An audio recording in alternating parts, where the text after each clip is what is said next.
आज जो हमारे गेस्ट हैं यहाँ पर पीछे बैक स्टेज पर, उनको किसी भी तरह के कोई भी इंट्रोडक्शन की जरूरत नहीं है। आप सब लोग उनको बहुत अच्छे से जानते हैं और उनको बहुत प्यार करते हैं। Please give an energetic and warm welcome to the one and only doctor Vikas Divya Kirti sir.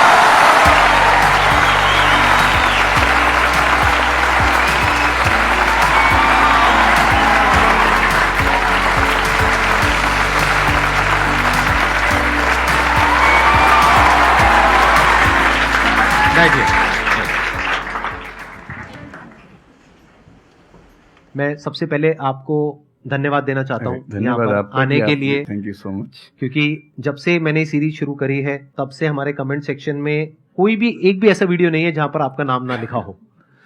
कई बार मुझे ऐसा लगता है देख करके कमेंट सेक्शन को कि ये मैं अपने चैनल पे आया हूँ या आपके चैनल पे हूँ। मैं सोशल मीडिया पे बहुत कम एक्टिव रहता हूँ तो मुझे आइडिया नहीं था इस बात का, पर मैं थैंकफुल हूँ कि आपने बुलाया, इस लायक समझा कि मैं यहाँ पर आऊँ। सर प्यार बहुत करते हैं बच्चे आपको, मतलब इतना प्यार है जिसकी कोई हद नहीं है। मैं ठीक कह रहा हूँ गलत कह रहा हूँ? यस और नो? सो अब आप लोग जो चाहे जैसे चाहे इनसे क्वेश्चंस पूछ सकते हैं। सर लाइफ में जब भी कोई सिचुएशन आती है कि जिसमें दो रास्ते, एक प्रैक्टिकल और एक इमोशनल, तो बैलेंस आउट कैसे करना है? इमोशनल और प्रैक्टिकल में हमेशा विरोध नहीं होता है, कभी कभी साथ भी चल सकता है। और सिर्फ इमोशनल कुछ नहीं होता, सिर्फ प्रैक्टिकल कुछ नहीं होता, प्रोपोर्शन का डिफरेंस होता है। जब इमोशंस आपके दिमाग पर बहुत हावी हों तो फैसला करने से बचना चाहिए, स्पेशली बड़ा फैसला। छोटा तो ठीक है कि आपके दोस्त ने कहा कि दोस्त नहीं एक फिल्म देखेगा मेरे साथ, आप इमोशनल हो जाके देख ली फिल्म, क्या हो गया, कोई नुकसान नहीं होगा। पर कोई ये कहे कि तो मुझसे प्यार नहीं करते, शादी नहीं कर सकते मुझसे और हमने शादी कर ली, ये ठीक नहीं है। सिर्फ इमोशंस में आके बहुत बड़ा फैसला मत कीजिएगा, चाहे वो करियर का हो, चाहे पार्टनर का हो, चाहे कोई भी फैसला हो। प्रैक्टिकल इतना नहीं हो जाना है कि आप मशीन, रोबोट या पत्थर बन जाएं। क्योंकि आप कितने भी सक्सेसफुल हो, यदि आप इमोशनली सक्सेसफुल नहीं है, इमोशनली स्टेबल नहीं है, इमोशनली वेलबींग के स्टेट में नहीं है, तो आपकी सक्सेस किसी काम की नहीं है, एकदम मीनिंगलेस है। So the success in totality needs emotional happiness, emotional stability as well. इसलिए इमोशंस को खारिज करके जिएंगे तो शायद कुछ अचीवमेंट्स बड़ी हो जाएं, पर वो किसी काम की नहीं है। केवल इमोशंस पे चलेंगे तो हो सकता है कि अचीवमेंट जिंदगी में ज्यादा हो ना पाए। तो बैलेंस की बात है। और सबसे अच्छा तरीका है जब बहुत इमोशंस हो, इंटेंसिटी बहुत ज्यादा हो, सिर्फ एक तरीका मैं जो अपनाता हूं, उस क्षण में फैसला नहीं करना है। कुछ भी हो, कोई कितना भी प्रेशराइज करे, सिर्फ इतना बोलिए कि मैं 24 घंटे बाद बताऊंगा आपको, थोड़ा सोचूंगा इस बारे में। और यदि आपने उस मोमेंट से खुद को बाहर निकाल लिया तो फिर आप डिटैच होकर देख पाएंगे और थोड़ा सा प्रैक्टिकल एलिमेंट भी रहे, इमोशनल एलिमेंट भी रहे, वो फैसले सबसे अच्छे रहेंगे लाइफ के लिए। मैं आपको एग्जांपल से बात समझाता हूँ। ऐसे लोग जो तैयारी कर रहे थे, अफेयर में थे, एक का सिलेक्शन हो गया, अब उसके सामने क्राइसिस ये है, स्पेशली किसी लड़की का हो गया, लड़के का नहीं हुआ। अब हमारी सोसाइटी में ना, लड़की ऊंचे पद पे हो, लड़का ना सफल हुआ हो तो बड़ा मुश्किल है सोसाइटी में, उनको शायद दिक्कत नहीं है। अब वो लड़की प्रैक्टिकल नहीं है कि मैं तुमसे शादी करूं, ये कह के अगर हट जाती है और शादी करती है किसी ऐसे व्यक्ति से जो बहुत सफल है।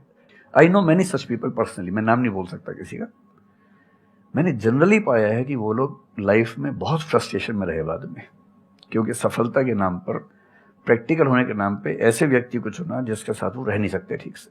और मैं ऐसे कई लोगों को जानता हूं जो IAS बने, IPS बने, जिनको करोड़ों रुपए के दहेज के ऑफर्स आए, साफ ठुकरा के कहा कि मैं जिंदगी एक ही व्यक्ति के साथ गुजार सकता हूं जो मेरे साथ है, और हैं, बहुत खुश हैं। अब कोई कह सकता है उनके परिवार में कि इसने प्रैक्टिकल फैसला नहीं किया, इमोशनल फैसला किया, पर अल्टीमेटली किसी चीज की वैल्यू क्या है? आपकी लाइफ बेहतर हो। यूट्यूब पे जिसके 1 लाख भी सब्सक्राइबर्स होते हैं वो मोनेटाइज करता है, 1 लाख क्या जब मिनिमम हो सकता है, खूब पैसा कमाते हैं, ब्रांड प्रमोशन करते हैं, साबुन तेल बेचते हैं बीच बीच में। आपका चैनल तो शायद देश में सबसे बड़ा चैनल है, आप चाहें तो कितना नहीं कमा लेंगे। मुझे कुछ दिन पहले एक एजेंसी के लोग मिले जिन्होंने बताया कि इनकी जैसी ख्याति है उस लेवल पर महीने में कोई 5-10 करोड़ भी कमाना चाहे तो कमा सकता है आराम से इस यूट्यूब चैनल से। तो मैंने पूछा कि वो कौन सी चीज है जो आपको इतना मजबूत बनाती है कि आप नहीं इस रास्ते पर जाते। मैं वो जानने में इंटरेस्टेड हूँ। तो 10 मिनट की बात के बाद मैं समझ में आ गया, क्योंकि अल्टीमेटली अगर मैं अपनी वैल्यू के खिलाफ चला गया तो खुश कैसे हो जाऊंगा? पैसा मुझे कैसे खुशी देगा जब मैं ही नहीं रहा, तो खुशी किस बात की? इसलिए इतना प्रैक्टिकल मत होना कि अपनी माँ के पिता के, भाई बहन, दोस्त, जो प्रेमी प्रेमिका है, उनके इमोशंस के साथ खेलने लगो। इतना प्रैक्टिकल कभी मत होना, इतना इमोशनल मत होना कोई आपको बेवकूफ़ बना सके, बात बात पर बेवकूफ़ बनाता रहे। और बैलेंस जिंदगी जो है ना, वो मध्य मार्ग में है, जिंदगी एक्सट्रीम पे नहीं है, मध्य में है। तो प्रैक्टिकल और इमोशन का बैलेंस रखिए, लाइफ बढ़िया होगी।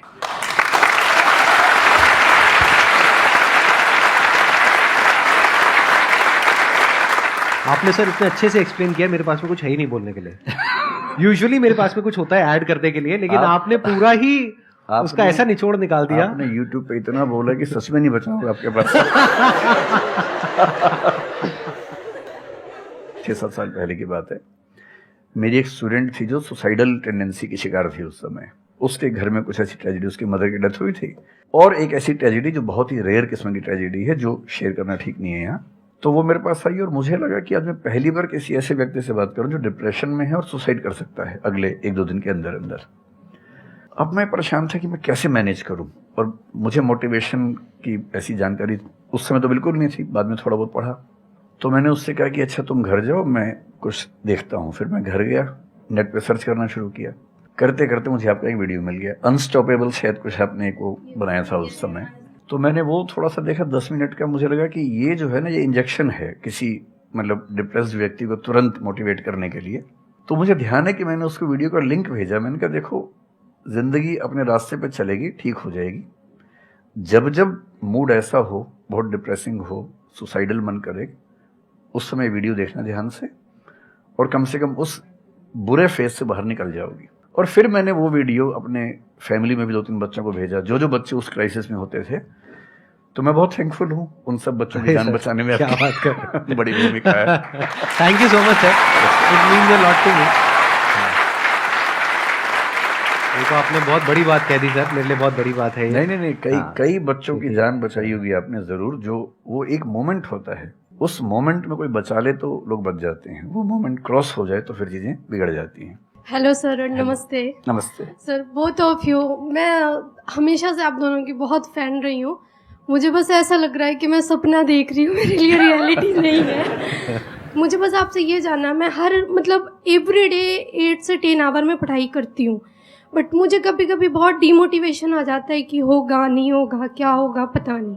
देखिए, डिमोटिवेशन अगर आपको दिन भर में 1 घंटे आता है, नहीं सर, ऑलमोस्ट टाइम पढ़ाई करने के बाद 2-3-4 दिन के बाद ही होता है, कंटिन्यूअसली नहीं होता। अगर महीने में 4-5 बार आता है और 1-1 दिन के लिए आता है, तो इसका मतलब आप एकदम ठीक हैं।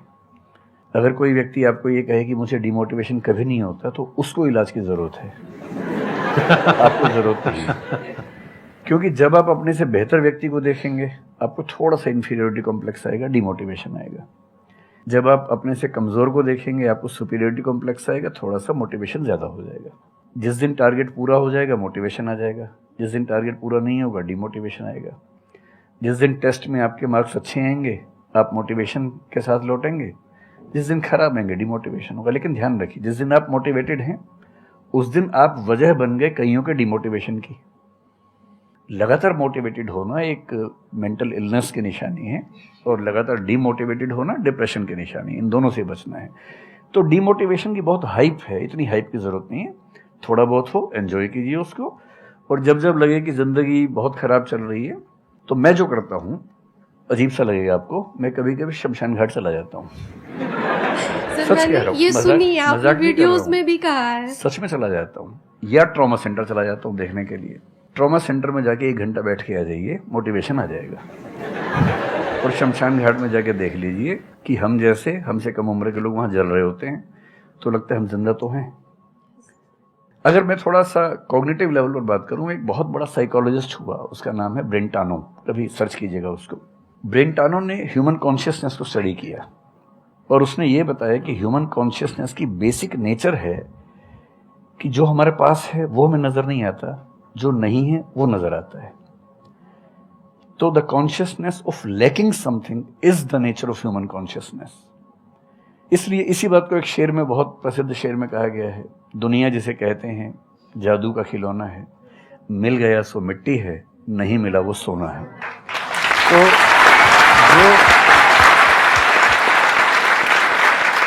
तो जो आपको नहीं मिलेगा ना, हमेशा बड़ा होकर दिखेगा, जो मिलेगा छोटा हो जाएगा। तो ईमानदारी इसमें है कि जब जब डिमोटिवेशन और डिप्रेशन हो, एक कागज लेके बैठ जाइए और एक तरफ लिखिए मेरी जिंदगी में ऐसा क्या क्या है जो दूसरों के पास नहीं है। पेज भर जाएगा पूरा।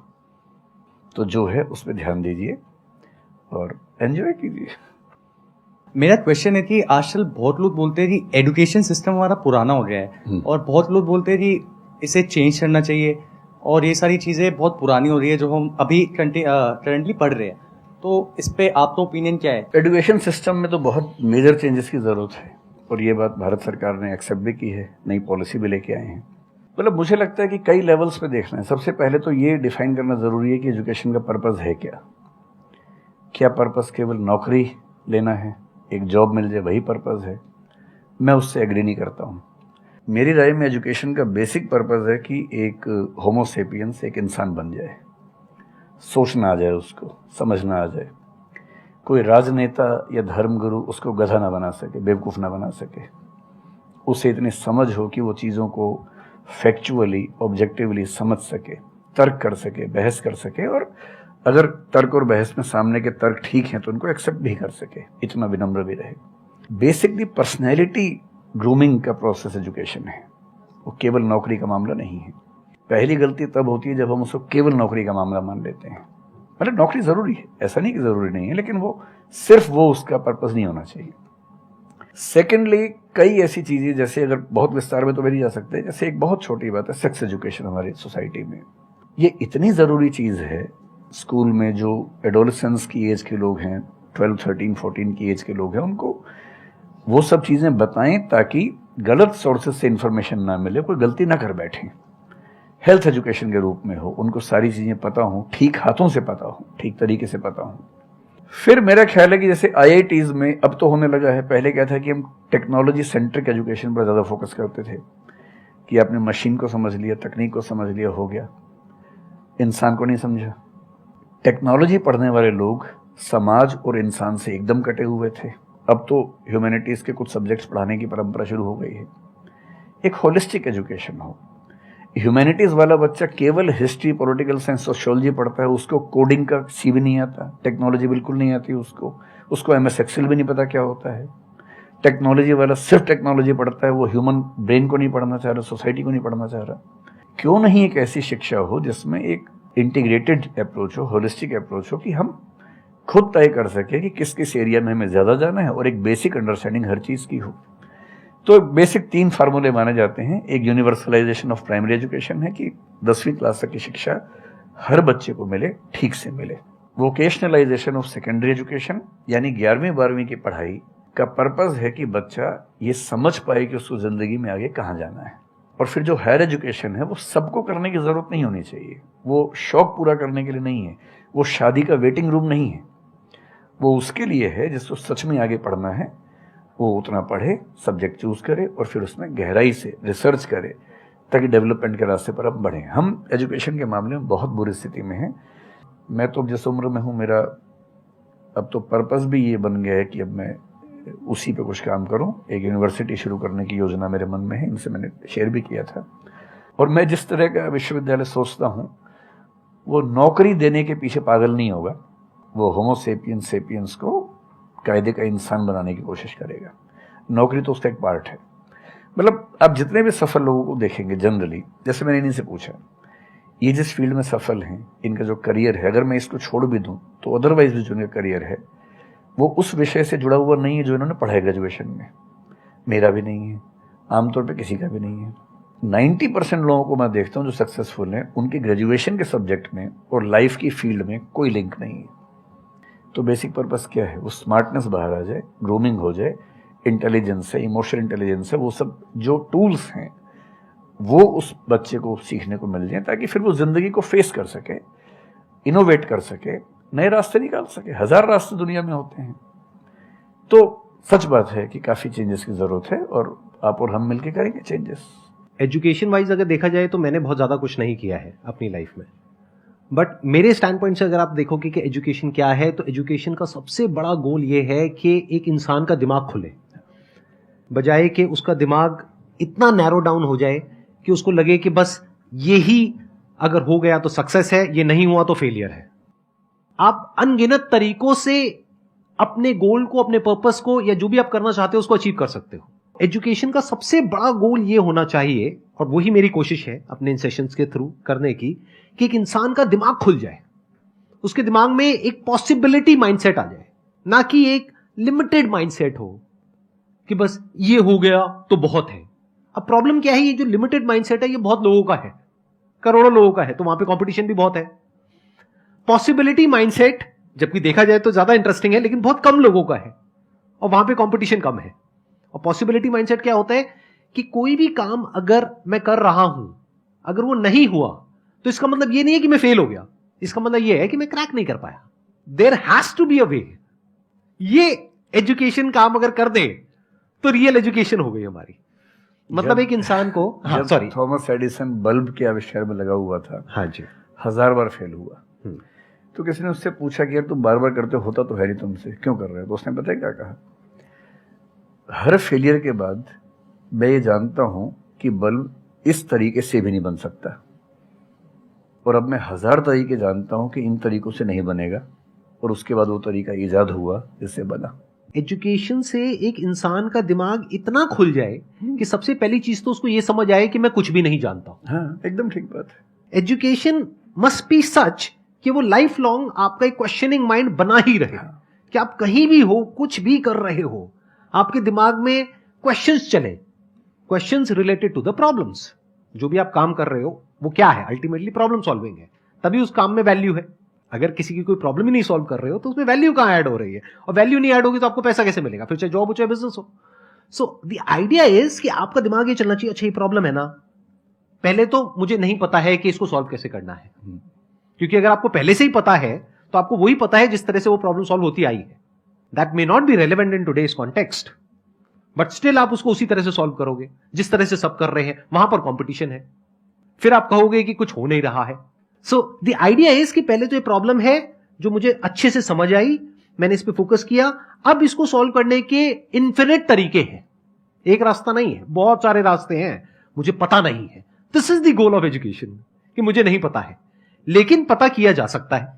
This is another goal of education. उसमें से कुछ तरीके काम करते हैं, कुछ नहीं करते हैं, यह भी हमको क्लियरली पता होना चाहिए। मतलब your personality must be dynamic, it must not be static.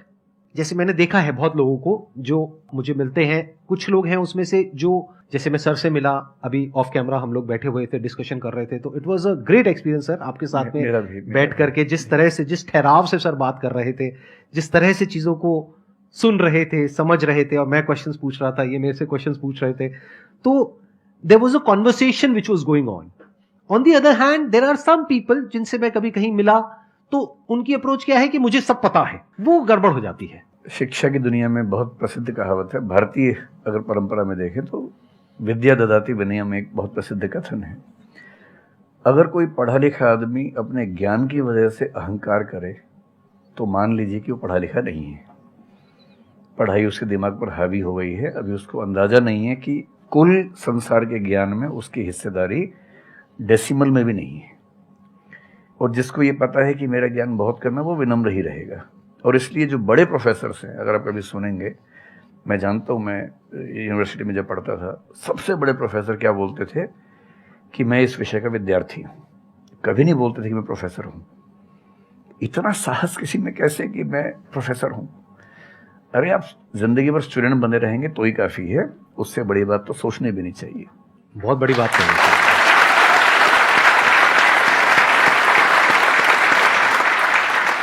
मतलब कि एजुकेशन का गोल आपको प्रोफेसर बनाना नहीं है, आपको स्टूडेंट बनाना है। हाँ।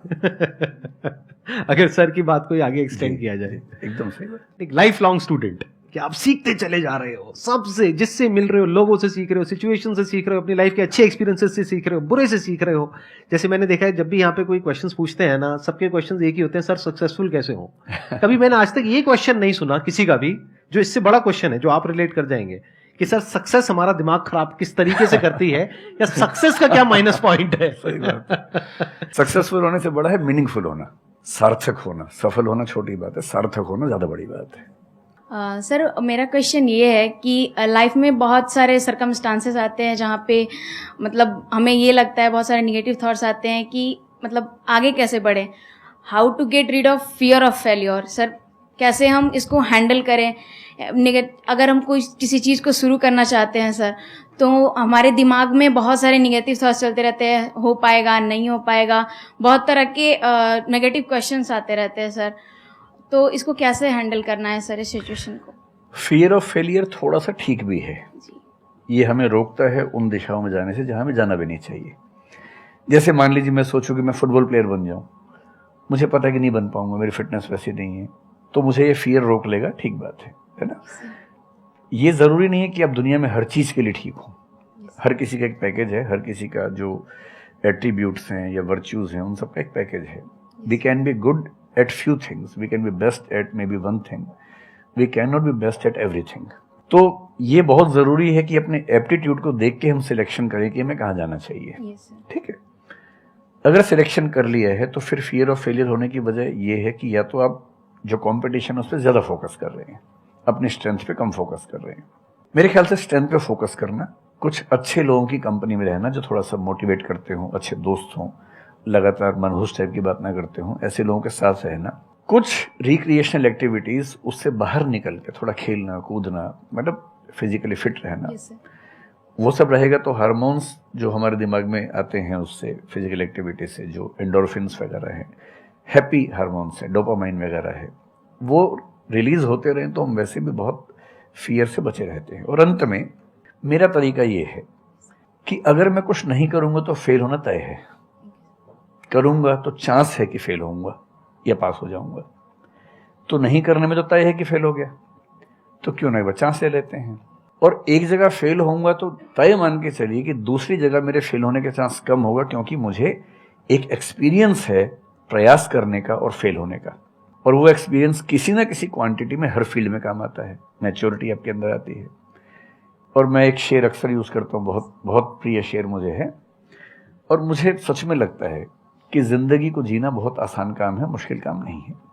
असली बात है कि आप प्रयोग करें, कोशिश करें, और हार जाएं तो दूसरी कोशिश करें। और मैं इसीलिए एक लाइन हमेशा बोलता हूँ, क्यों डरे, ज़िंदगी में क्या होगा, कुछ ना होगा तो तजुर्बा होगा।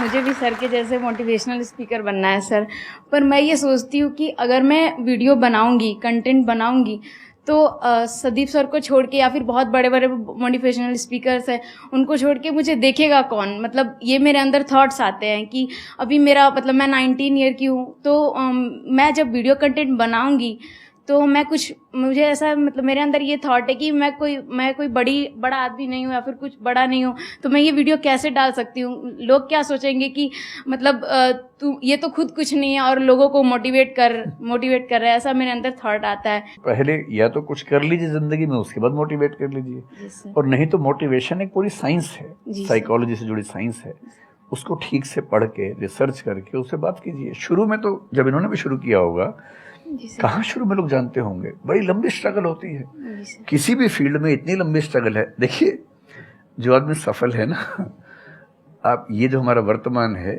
ये ऐसे ही नहीं बन गया है, हर सफल आदमी का एक बहुत लंबा अतीत होता है जिस पर नज़र किसी की नहीं होती है। और बशीर बद्र ने एक बड़ी गहरी बात कही थी, ये फूल मुझे कोई विरासत में मिले हैं, तुमने मेरा कांटों भरा बिस्तर नहीं देखा।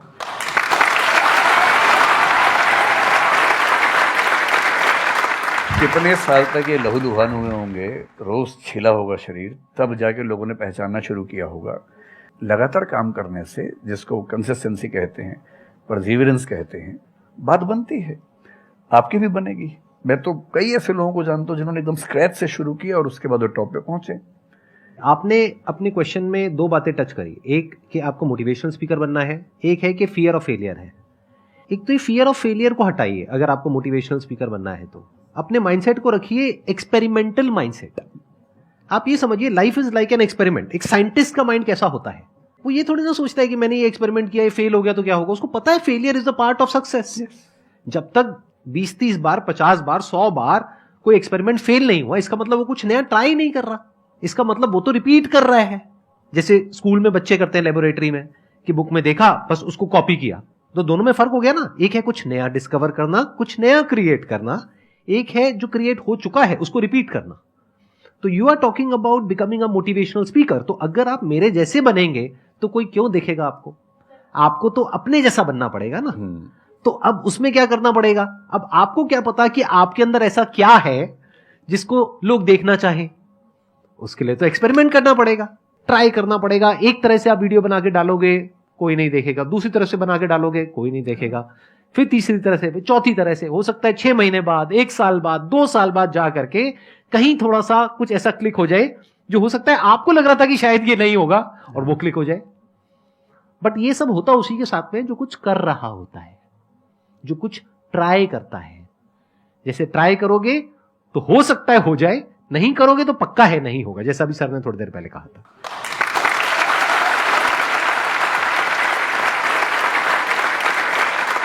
Thank you so much sir, यहां पर आने के लिए।